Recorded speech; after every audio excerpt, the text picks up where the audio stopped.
Right. Now I have joining me in the studio two lawyers, Fred Nzako and Jide Ologun, to discuss this new development. Gentlemen, good morning. Thank you for joining us on TVC Breakfast. Good morning. Good morning. Let me start with you, Mr. Nzako, what your reaction is to this rearrest of Nnamdi Kanu, seeing that in 2017 he jumped bail, though he was arrested in 2015, but according to him, he fled because of his life.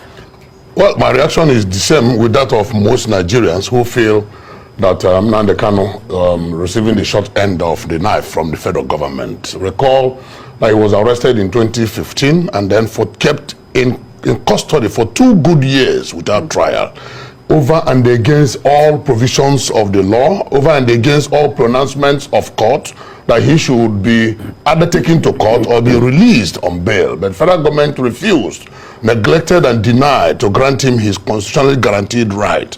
And then even when he was eventually taken to court, the same federal government, through the instrumentalities of coercion, sent the military to ransack his community and threaten his life. In the process, many people lost their lives. It is not hidden. And in the course of this struggle, Nnamdi Kanu has lost both parents, and even though not killed directly by the federal government, but the trauma of his ordeal may have led to the death of his parents. So? The trauma of his ordeal. He said so himself. I don't think so. He said so himself. Right. And a man was on bail, and then he was ready and was going to court, and all of a sudden the soldiers swooped onto him, and then of course it is only a tree that will hear that it is about to be cut down and remain standing at that spot. So it was right for him to jump bail. Every human being, every animal, not just a human being, that feels threatened by any way in any manner would likely shift ground. So if Nigeria begin to look at the narrative of jumping bail, that would be unfair to Nnamdi Kanu. The narrative is that, yes, very unfair. Why the so? narrative is that his life was threatened, obviously threatened, and he had to run away, which is a national stimulus of every human being and of every animal. Even if you have a goat at your backyard and you approach the goat with food in one hand and with stick on the other hand, the goat will reject your food. Don't you think that while he was in custody, his life could also have been threatened if that is what government was trying to do? Why did you not ask the soldiers what they went to do in his house? Right. That should be the right question. What did the soldiers go to do in his house? In the process, people lost their lives. What did they go there to do? At that point, what did he do? Even if he had committed any offense in the eye of the law, or right, in the opinion of the government, what did the soldiers go to Nnamdi Kanu's house to do? Wasn't he being investigated at the time? When he was enjoying the bail granted him by the court after 2 years of unlawful incarceration? These are the critical questions, because I like to analyze issues based on cause and effect. Right. What was the cause? And what happened to be the effect? The cause is that federal government acted very unlawfully.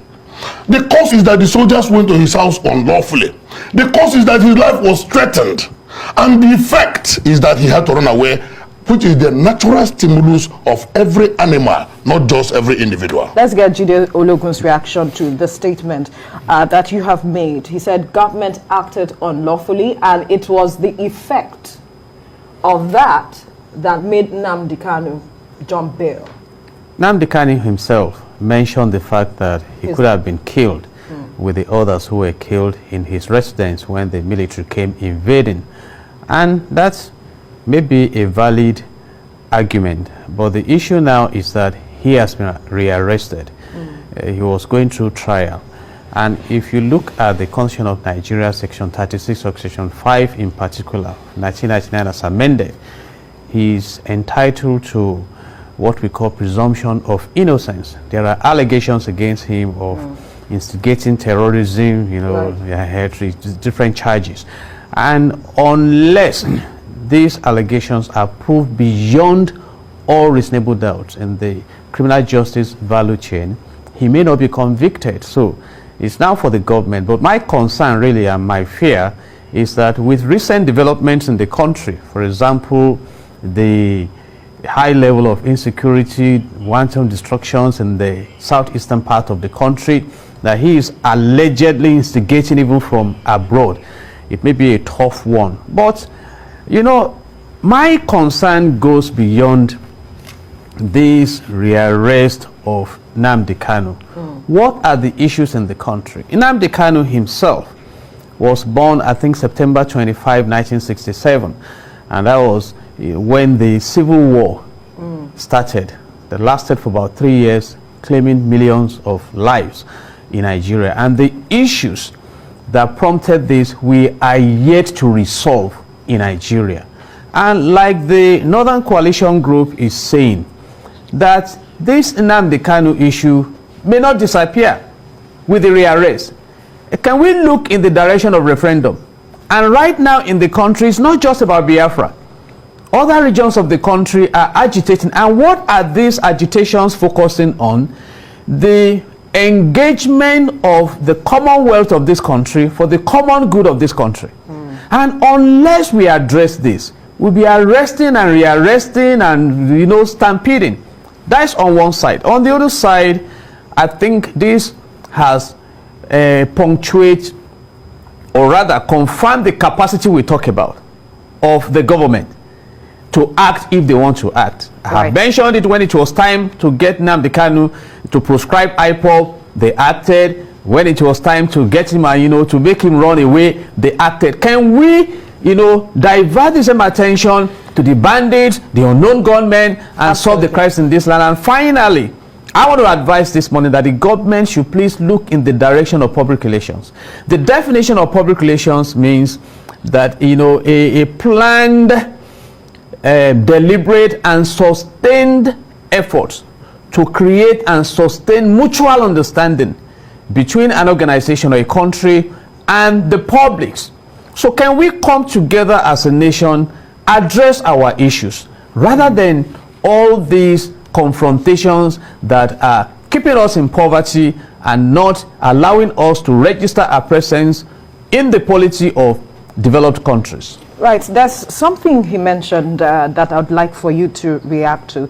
He said that the agitations, though Nnamdi Kanu may have been rearrested, but that the issues and the agitations, what he's championing, may not go to rest. And the question on the minds of a lot of people is, with the agitations we have seen in the Southeast, would his rearrest actually fuel what we have been seeing in the Southeast?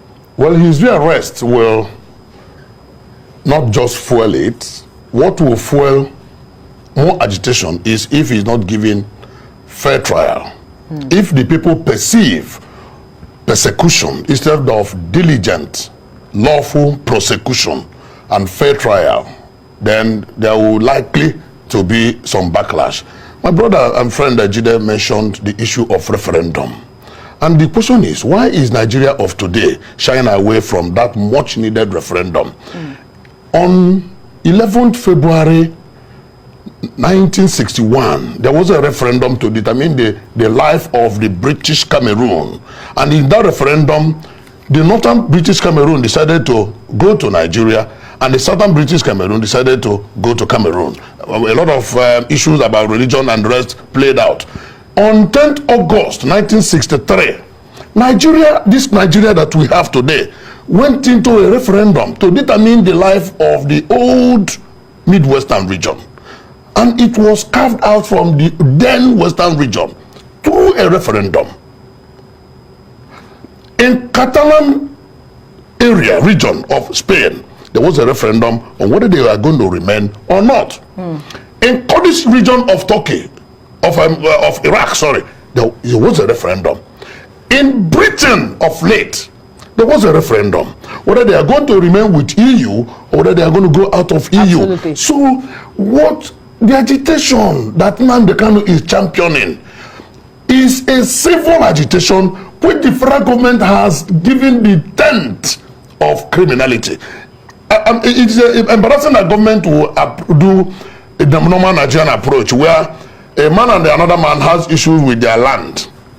They are tussling for land. The other man wants to bring in the police. He says there is threat to his life, that he tried to kill him and all that. Meanwhile, none of those things existed. Otherwise, what has Nnamdi Kanu done as a person that will warrant the charges of treason, that will warrant the charges of money laundering, that will warrant the charges, those high-ranking charges, which of course, government knows that they have to prove beyond all reasonable doubt. Absolutely. And it is the lack of that proof that has made government in the first instance to keep Nnamdi Kanu unlawfully in detention for 2 good years. You know what that means? And then even when he has now started going through his trial, government could not have the patience to wait for the law to take its course, and they stampeded him out of the country. Who is now the culprit in the matter between Nnamdi Kanu and federal government? I mean, let's look at issues the way they are, and not just being sentimental about, oh, he's insulting anybody. When has insult become a crime? Right. It is a law of thought. It is a tortious offense, of which if you feel insulted, when America was going for election, somebody made an image of Donald Trump, a naked image of Donald Trump with a small ball, and kept it in a massive square. Did you not see it? Had Donald Trump killed him? The problem we have today is that we are not operating democracy. What we have is a civilian rule managed by military hands. And those tenets of democracy are lacking in Nigeria. Otherwise, why would federal government be so sensuous about issues of criticism and issues of civil agitation? What is wrong with that? If we go by way of referendum, if government, the same government is saying that Nnamdi Kanu has so many followers, does that not tell you something? If he is alone, would he have such followers? If the government now claims that the followers are essentially illiterate, conduct a referendum and say, let only those with school cert. Of course, you know that to be a president in Nigeria, you need only school certificate. Right. To be a senator, a governor, only school certificate. Conduct a referendum and place a benchmark that only those with school certificates would vote in that referendum, and let us see whether Nnamdi Kanu is alone or not. Okay. Government is shying away from the truth, and government is hiding from its shadows.